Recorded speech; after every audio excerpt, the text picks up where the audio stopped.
también claro, cambiarlo.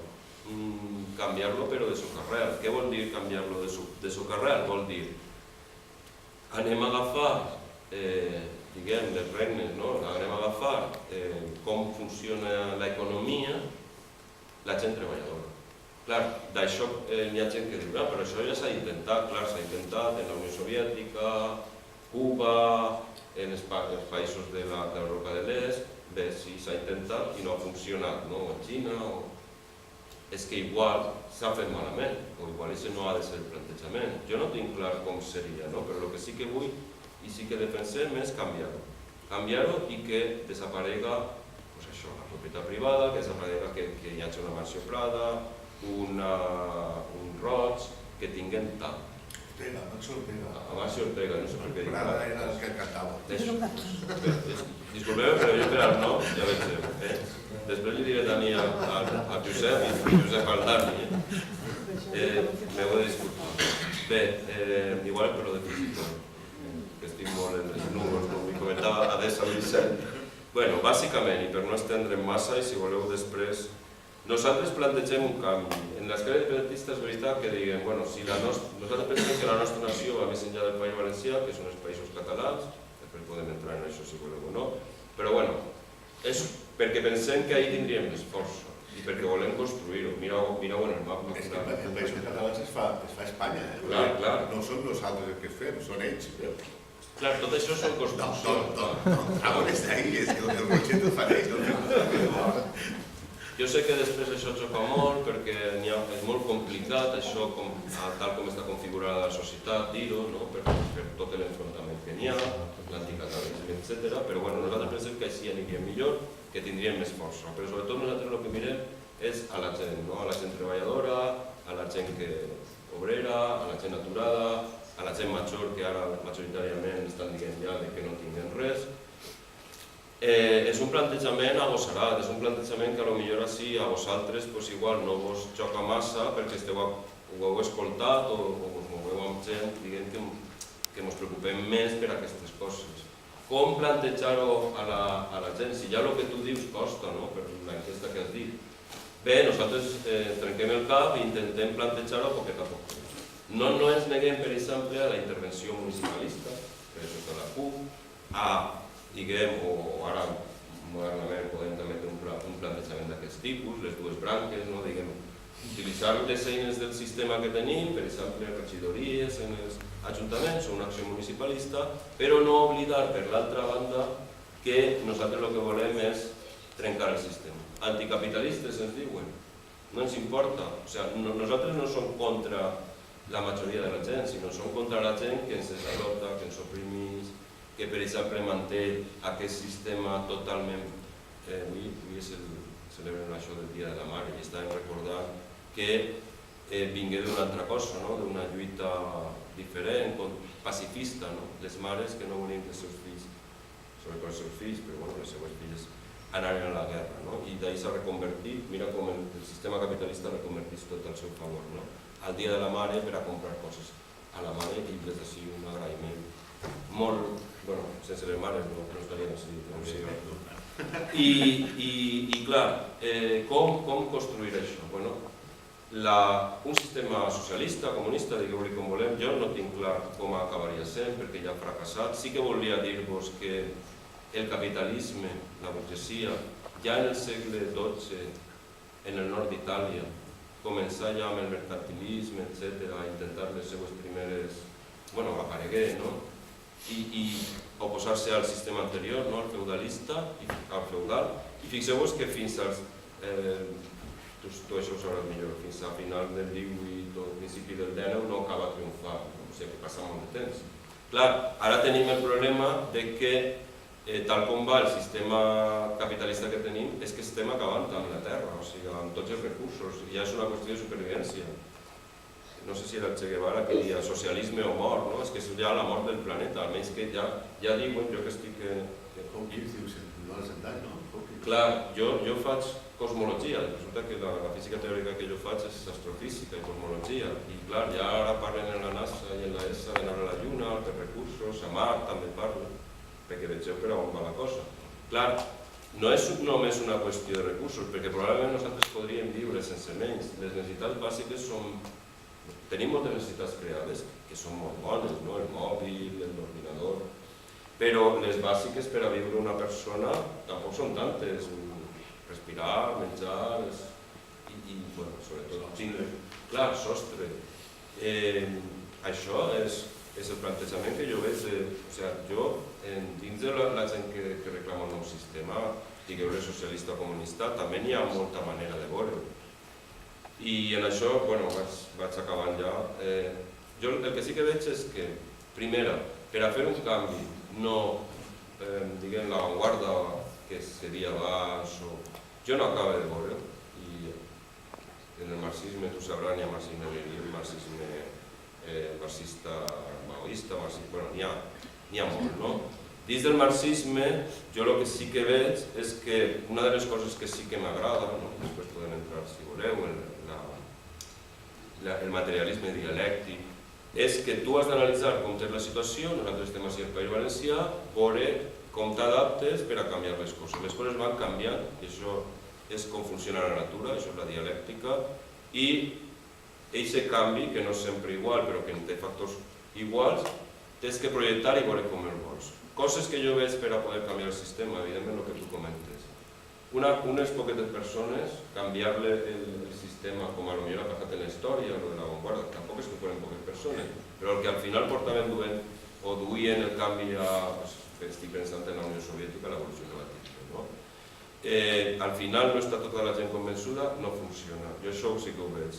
Si la majoria de la gent no estem convençuts i convençudes de que hem de canviar perquè ens anirà millor, perquè no ens carregarem el planeta, perquè serà una societat més justa, per a mi és complicat. I en això n'hi ha també molt de debat dins del marxisme. Coses que veig també, per exemple, la qüestió de... Jo ja vos dic que he militat pràcticament tota la meva vida, després de la universitat, en grups marxistes o grups que volen canviar el sistema capitalista. Una de les coses que he observat, i això tampoc és que ho tinc a teoritzar, és que per davant de tot també un militant, i també ho dic per vosaltres, que sou polítics, ha de mirar primer a les persones. Vull dir, tu no pots fer un plantejament teòric i després no comptar amb la gent que tens al costat. Per exemple, una qüestió que se m'ocorre ara, n'hi ha moltes, per exemple, l'animalisme, que jo el compartís. Si tu estàs defensant l'animalisme dins de la gent revolucionària o marxista o que vol canviar les coses, però te n'oblides de les persones, ostres, que animalista ets, no? Vull dir, les persones també són animals, d'alguna manera. Aleshores, no.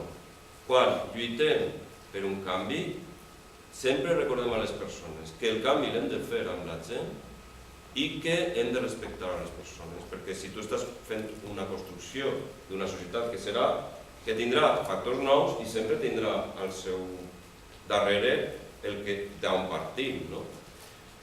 Agafar totes les coses bones, considerar la gent de veritat per igual en aquest canvi i per suposat que les coses les portem la majoria. Com diu la paraula democràcia. Què diu la democràcia? El poder del poble.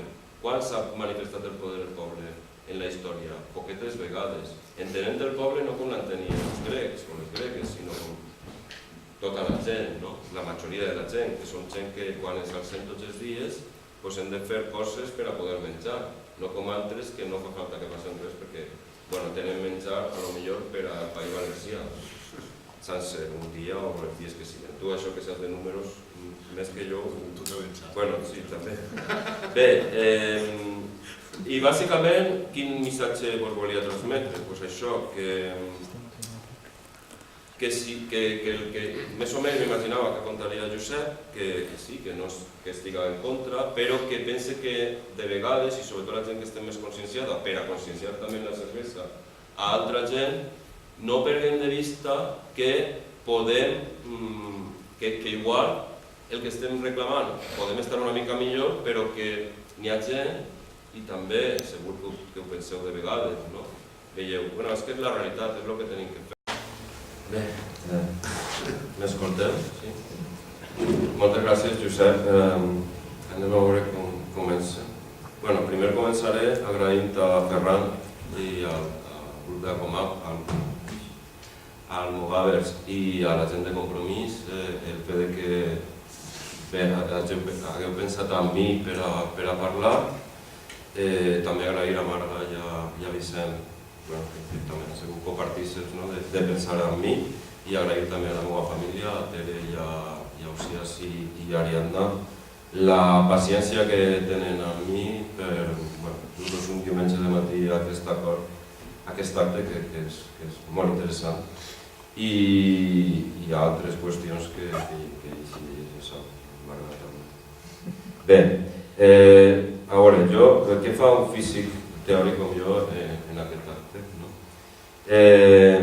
En fi, jo ara mateix estic participant sobretot en la qüestió de la política educativa, molt a gust i intentant contribuir també a això, que el sistema educatiu públic sobretot funcioni millor i que tinguem més diners, entre altres coses. Recordo haver estat un 26 de setembre en el Palau de la Generalitat, en la sala noble, crec que es diu, reclamant més diners en nom de les associacions de mares i pares i de la comunitat educativa, d'un finançament més just, perquè em toca fer-ho a mi i dir això, que necessitem més finançament, però també recordar a la gent que ens governeu que no només això, sinó que mirar també què és el que s'ha fet fins ara i ser crítics i crítiques,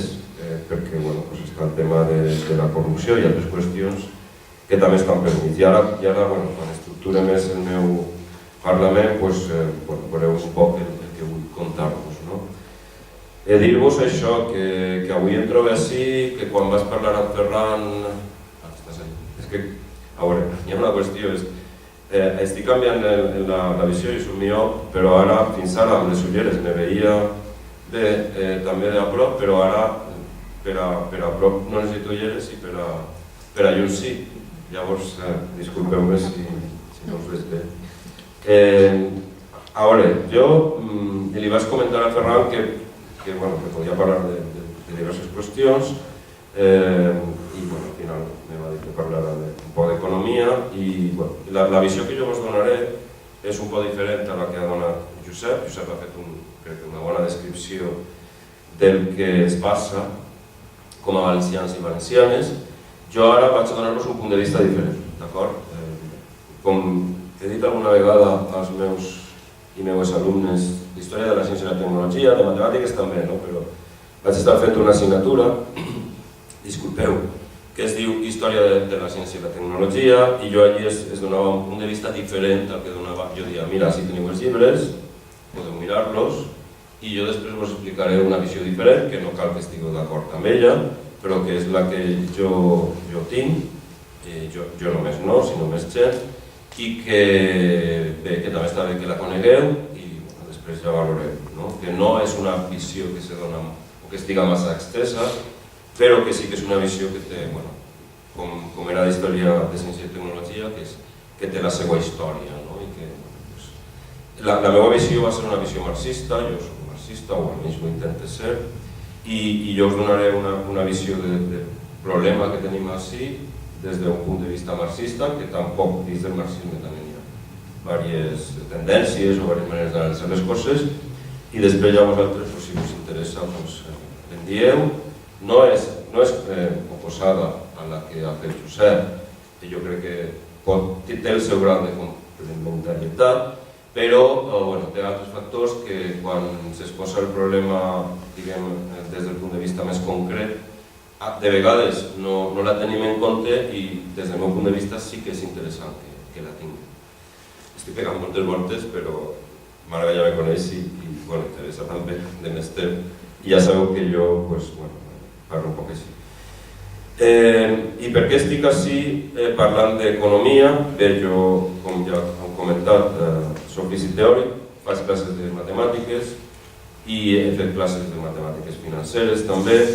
L'economia part són matemàtiques, i bueno, l'enllaç ara en què jo des de molt de temps he sigut un lluitador incansable, com li dic que em presentara a Dani, i bueno, ara veureu la relació, perquè recordo que fins i tot des de l'institut, que està lluitant per un món millor, podríem dir, i ara us donaré la visió que tinc. Després en la facultat de física vam fer una candidatura, la candidatura al progressista de física, que també intentàvem allí en política universitària. En aquell moment vaig ser claustral i recordo haver estat junt amb Enric Morera, amb Jordi Sebastià, que en aquell moment també eren claustrals, lluitant colze a colze per moltes qüestions.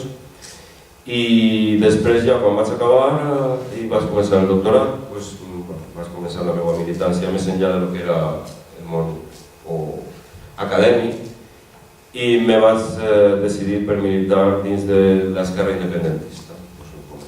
Jo ara mateixa estic en la CUP i així al País Valencià som molt poqueta gent.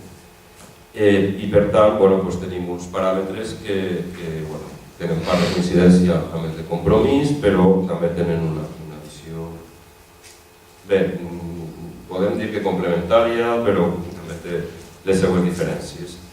I com a militant marxista, que milita en l'esquerra independentista, el nostre interès de l'economia és fonamental. Jo no soc expert en economia com tu, però sí que, per exemple, m'he llegit El Capital de Marx i altres textos marxistes bàsics i altres també, de Ricardo i dels clàssics i com era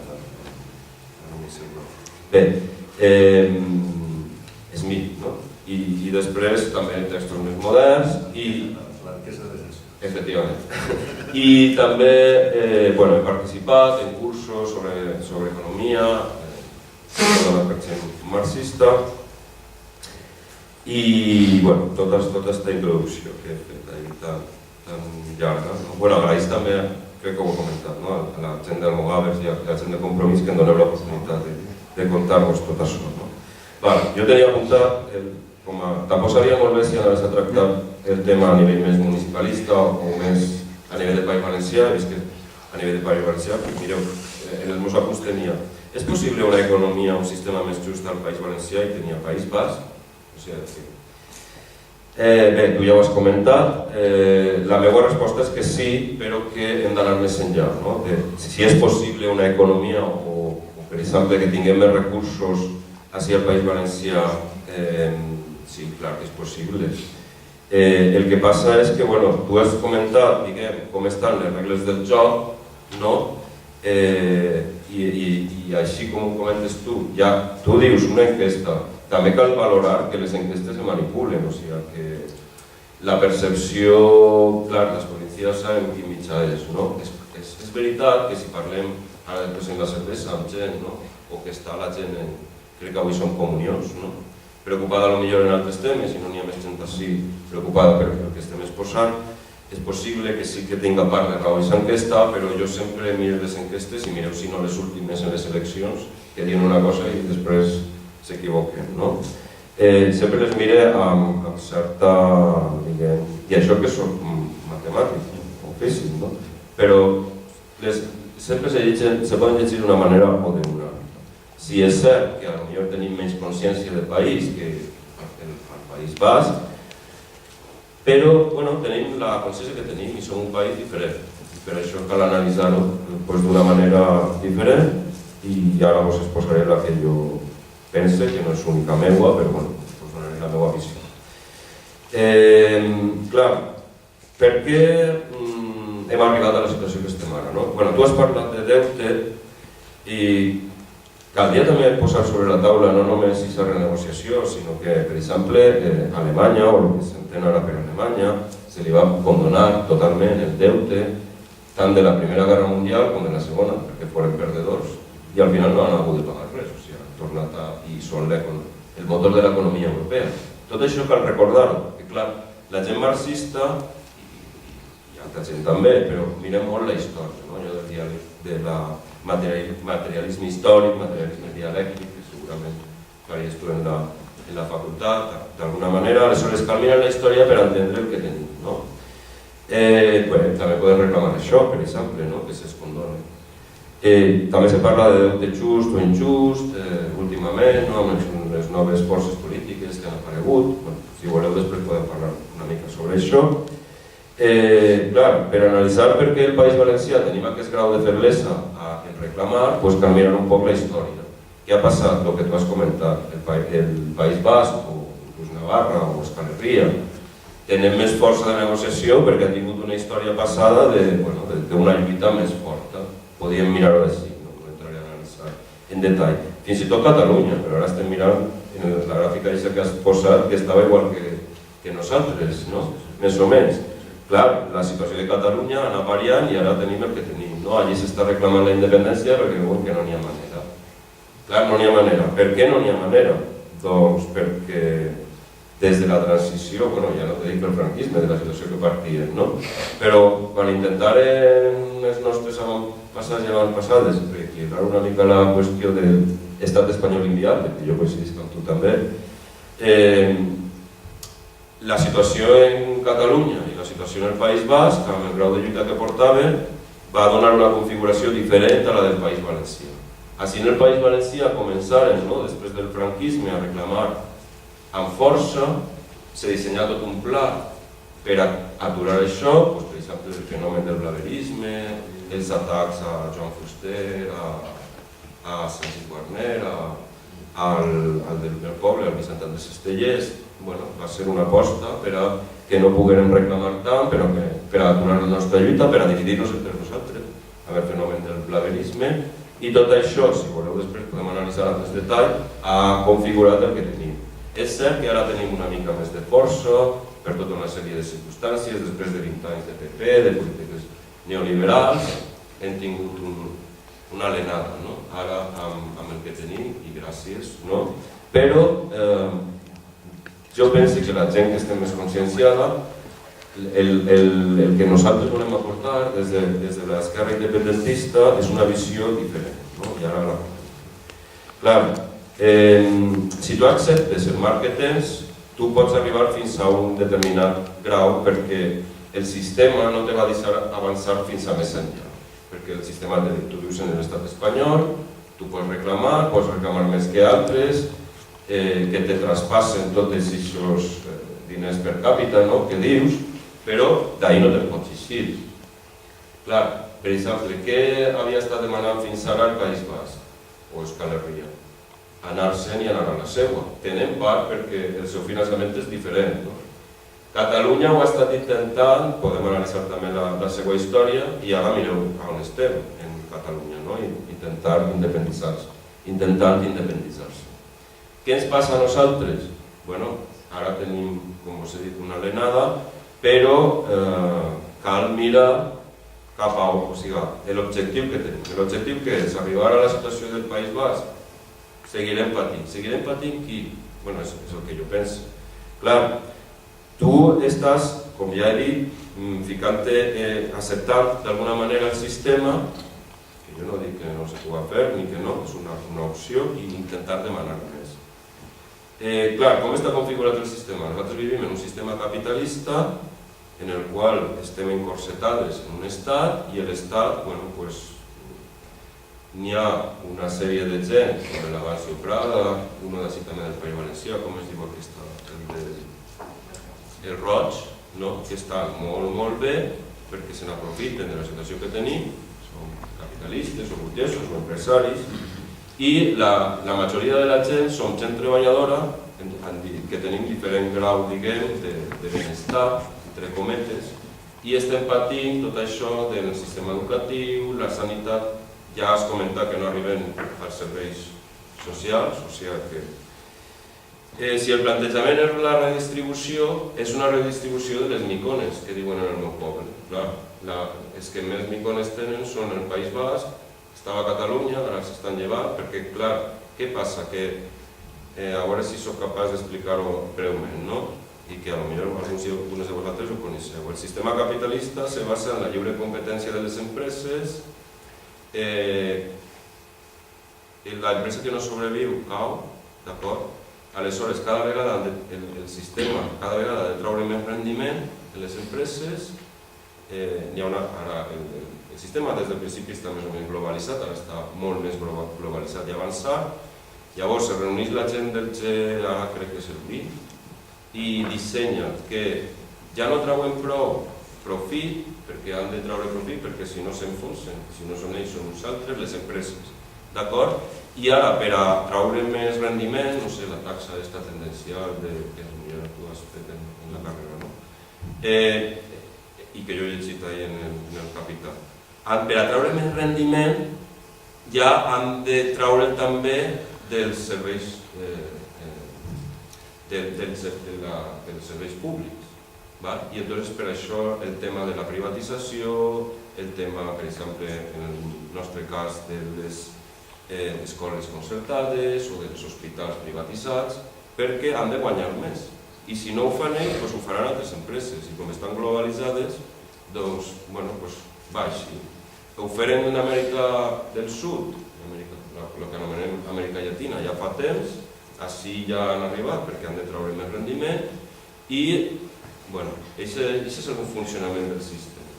És possible dins d'aquest sistema capitalista canviar les coses? Home, és possible que hi hagi una determinada regió o determinats llocs on i ara vaig a parlar de l'altra part, que són la gent treballadora, la majoria, com he dit, on la classe treballadora, la classe obrera o la majoria de nosaltres, amb diferents graus de benefici, del poc de benefici que obtenim, respirem o visquem millor. Clar, nosaltres estem queixant-nos, anem prou malament respecte a la resta de l'Estat, però també hi ha gent que s'està morint de gana i podem mirar-ho per ahir. Potser així en la Pobla Llarga no, però vas a València i sí que hi ha gent que ho passa molt malament.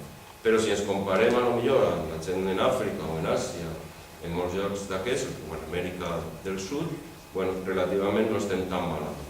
Clar, és possible, si ho mires en una visió global, veus que el sistema és injust. El sistema capitalista, el sistema socioeconòmic que tenim. Per què és injust? Perquè en aquest sistema capitalista, tal com està configurat, sempre va haver gent que tindrà molt poqueta, i la majoria de la població patirà, perquè si no el sistema no funciona, és que és la base del sistema. Aleshores, tu has comentat la qüestió de la socialdemocràcia. Efectivament, la socialdemocràcia ha anat variant un poc, però per cert, la socialdemocràcia en un principi, a finals del segle XIX o principi del XX, era el socialisme o el comunisme. Sobretot en Alemanya es va canviar i té un plantejament diferent, però que és un plantejament que intenta ajudar a la gent treballadora. El que passa és que té els seus límits, perquè com no qüestiona el sistema socioeconòmic en el que vivim, al final sempre n'hi haurà gent patint, o sempre n'hi haurà una gran majoria de gent, els treballadors i les treballadores, tinguin treball o no, perquè considera també la gent aturada que la necessita el sistema per a poder amenaçar d'alguna manera a la gent treballadora que accepti les condicions que li ofereix el capitalista o la configuració que tenim, que després, si voleu, podem entrar en això, sempre va ser així. Quan està la socialdemocràcia, com es passa ara en el País Valencià, amb el PSOE, Compromís va un poc més enllà, però també està lligat per tota la configuració que tenim, o Podem també que està per ahí, o Esquerra Unida, que podia estar potser demanant més, però no acaba de qüestionar el que tenim. Pot ser la classe treballadora, la gent treballadora, visquem una mica millor, però sempre tens el límit de lo que estàs dient. Tens la Constitució, i si no la Constitució, diuen, és que la Constitució fica que l'ordre de la propietat privada, per exemple, podem entrar després, s'ha de garantir. Clar, com s'ha de garantir? Si al final la Constitució no és suficient, sempre te diuen, llevem l'autonomia. I si no estan les forces de seguretat, perquè clar, tu tens que garantir la propietat privada. Les persones després, primer la propietat privada, encara que en la Constitució estigui al mateix nivell, però sobretot això, perquè la llibertat, te diuen la llibertat, clar, la llibertat de tindre jo molt més i que els altres no tinguin. Sense analitzar d'on ha vingut perquè tens tu més, perquè la gran majoria de l'empresariat que tenim ve d'haver-se enriquit en el franquisme. I això també cal recordar. Molt bé, aleshores, i per no estendre massa, quina és la solució que tampoc és que sigui la solució, però quin és el plantejament que nosaltres donem? El plantejament que nosaltres donem és aquest sistema que pensem que inclús estant d'acord en que hem d'anar ahí i estar millor, no es banalitzar, o sigui, va ser impossible si no fem un canvi de veritat. I quin és el canvi de veritat? Doncs l'estat espanyol és un invent que serveix per explotar a la gent. Bàsicament, i ho tenim clar, el que passa és que readequar-nos, estar un poc millor com els bascos i les basques, bueno, és una possibilitat. Però hi ha gent que volem que unir-nos amb altra gent, o sigui, amb altres persones, que siguem més gent i dir no, prou. I no, el que tu has dit, no tenim res contra els treballadors i les treballadores extremenyes, ni contra els andalusos i les andaluses, sinó que volem, junt amb ells, que se'ns respecte a la gent treballadora i viure en un món diferent, un món on no tinguem que anar a patir, sinó que, no diem que no tenim que treballar, el treball és necessari per a poder tindre les coses, però treballar d'una altra manera. I això és un poc el que volia comentar-vos, si voleu després podem entrar en detall, jo sé que he fet una exposició un poc anàrquica, però jo soc així, i un poc he tocat molts temes. Jo ja us he dit, jo ara tinc un nivell de representació interessant, important. Jo no he vingut a parlar de política educativa, que sí que estic participant i en la qual també l'economia és fonamental. M'ha convidat Ferran per a que vingui a parlar un poc d'economia, he donat algunes pinzellades, però sí que és la meva vida, diguem, político-privada, que ara no puc desenvolupar massa, perquè segueix ahí, en el moment en què deixi els graus de representativitat, tornaré un poc més. Estic lluitant per una cosa lleugerament diferent a la que vosaltres plantegeu. I mira, recorde una xerrada que vaig fer quan les europees que ens presentaven com a CUP en Gandia, en el meu poble, jo ara soc de Burjassot, però Gandia també es considera el meu poble, en la qual n'hi havia un company que va ser regidor en aquell moment era la UPD i després el Bloc, Josep Molla, que és ara director general d'Esports, efectivament, que va fer l'acte amb mi, perquè aquesta no us presentàveu, en aquell moment us presentàveu en Convergència, i jo acabaré l'acte així, vull dir que crec que estem obligats i obligades, nosaltres fem un plantejament diferent, però estem obligats i obligades a entendre'ns. Vull dir, perquè si nosaltres volem fer una revolució, diguem-ho com vulguis, i no contem amb la majoria de la gent, per a mi no té sentit, això són proves que s'han fet. I vosaltres crec que esteu amb aquesta gent, que sou gent treballadora, com nosaltres. Bé, aquest és el plantejament que vos volia explicar.